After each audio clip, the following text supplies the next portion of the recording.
I'd already started practicing this covenant. When I got there, I was earning more than I wanted. And I went back to God and said, why are you giving me more money?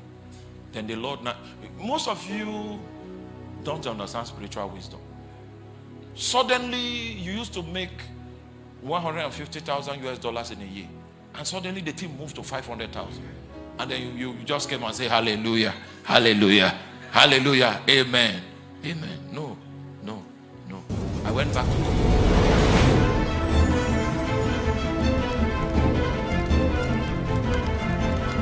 ARKACH TV, proclaiming Christ through sound biblical teachings. Because when I saw that God had called me to preach the message of the kingdom, I knew that no one would give to me. Because the message of the kingdom is averse to the flesh, averse to sin, averse to the world, averse to Satan. It's not something you preach that the flesh will like. It's not go where you are celebrated. Go, no.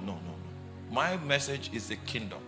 It enthrones the government of Jesus over the hearts of men. I knew that normal carnal people will not give me.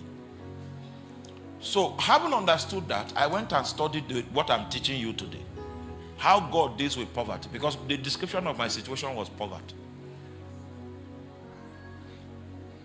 That was when I started partnering with El Shaddai. I was a classroom teacher when I started operating this. From being a classroom teacher, that was how on the 13th day of January 2003, I had an encounter with God. An angelic personality visited me.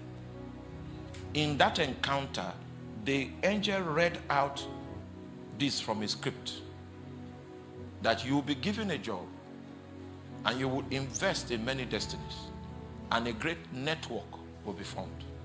Yes. If you check my diary in 2003, you will see this on the 13th of January. Are you there? I've had few angelic encounters. Few. I remember all of them. This was the first one in my entire life. The time that angel came with that message that you will be given a job and you will invest in many destinies, our office did not exist the time that angel visited me. Our office began to exist 4 months after that encounter. Do you understand what I'm talking about?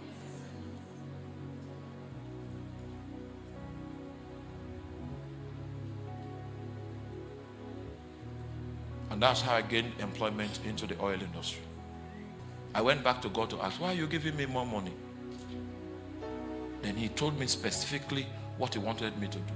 It was over and above my tithe. And I was faithful. I was faithful for 16 years. And after 16 years, he came again on the 19th of August, 2019.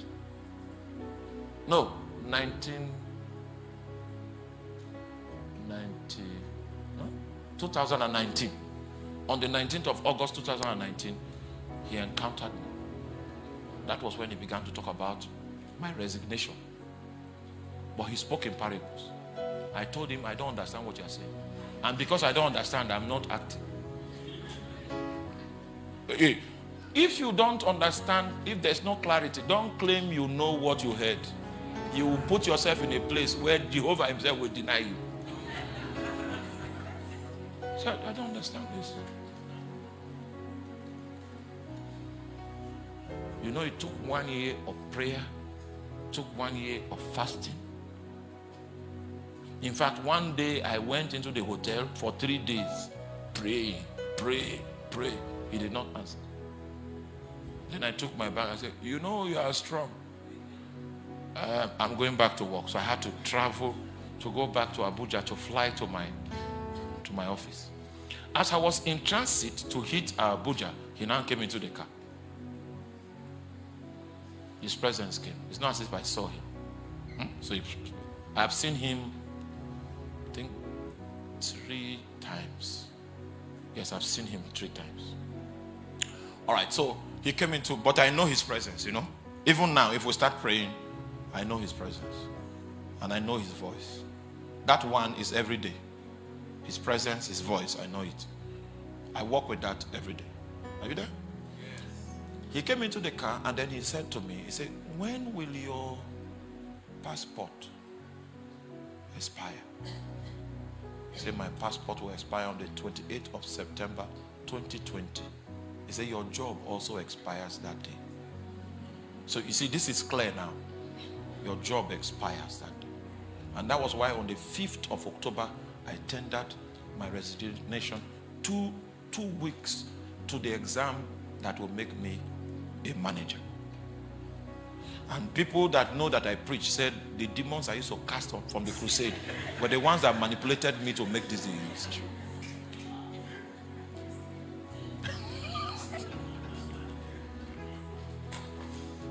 It was the El Shaddai.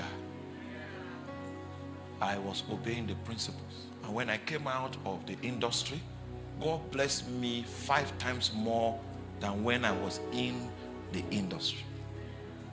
I told you my story. I don't know the people that give me money. I don't know them. If not, I would have been calling them to tell them, thank you, thank you. I don't even know where they get my account from.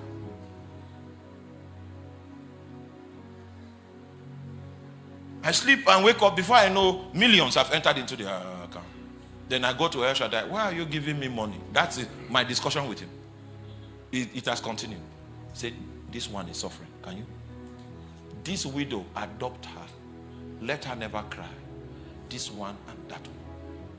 So they are seeing me sending them money every month. And they are praying for me. They say, you are a good man. They don't know that I'm not a good man. It is the Holy Ghost in me that is the good man. Be left to me, I will save it. What are you talking about? Okay. So you understand what I'm talking about? I'm not a good man. It's the Holy Ghost. It's him that is expressed. I'm submitted to him. Left to me, I won't do that. But I'm submitted to him. So what you saw was not my goodness. It was his goodness that came out of my vessel because I am submitted. And that's how I kept increasing. I kept increasing. I kept increasing. And then I met my colleagues. My colleagues sent me an update. We have been made managers. After 5 years that I left that level, there are testimonies that they became managers. Let me tell you something. What you have seen God do in your life is not the best that he can do. I pray that you will arise and also anoint your own stone, your pillar. Say yes. As long as I'm strong, I will ensure that this ministry has what it takes to bear the testimony that God has called her to bear. May you anoint your stone. Rise on your feet. Let's pray together. Yes, give me that.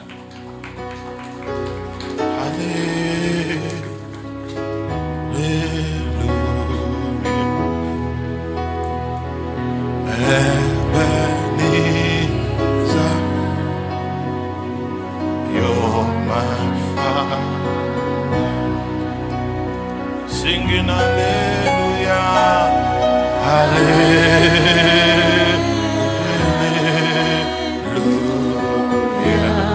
Ebenezer.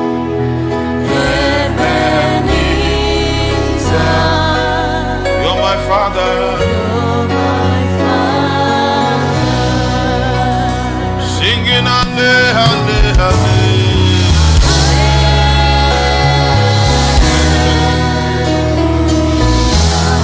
Ebenezer. You're my Father.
story was told in the Bible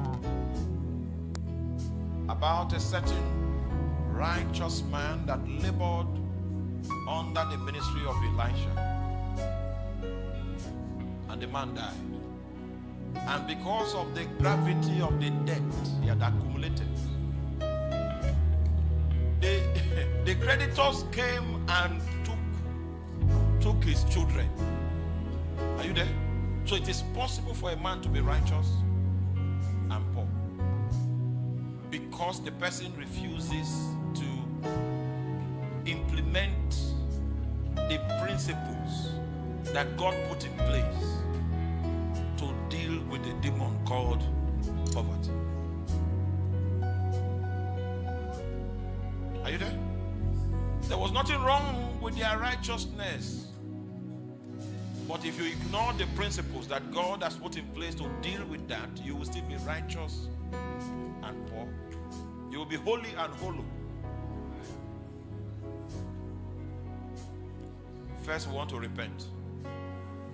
If we've not taken this obligation seriously, say, Lord, I have not been consistent with my tithing.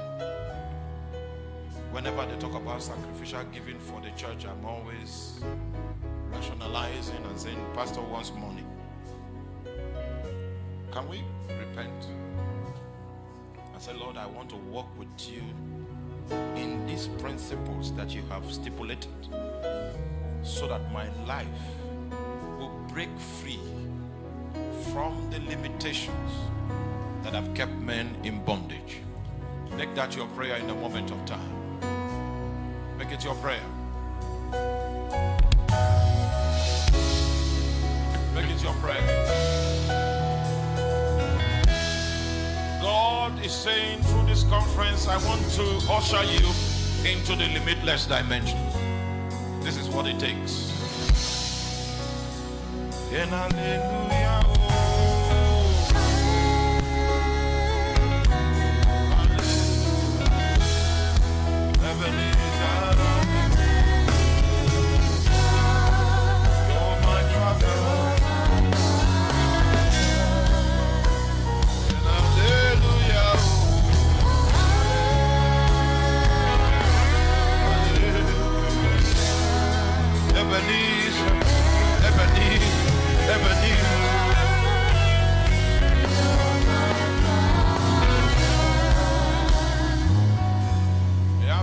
Of our time is no longer serious in upholding principles that God has put in place for us to escape hardship.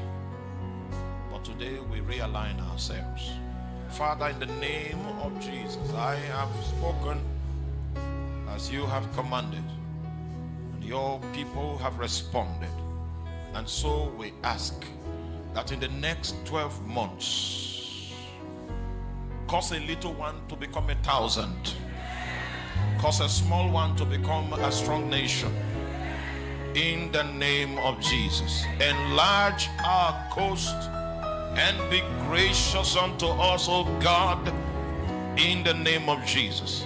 Let there be supernatural debt cancellation, school loan cancellation, all kinds of cancellations in the name of Jesus.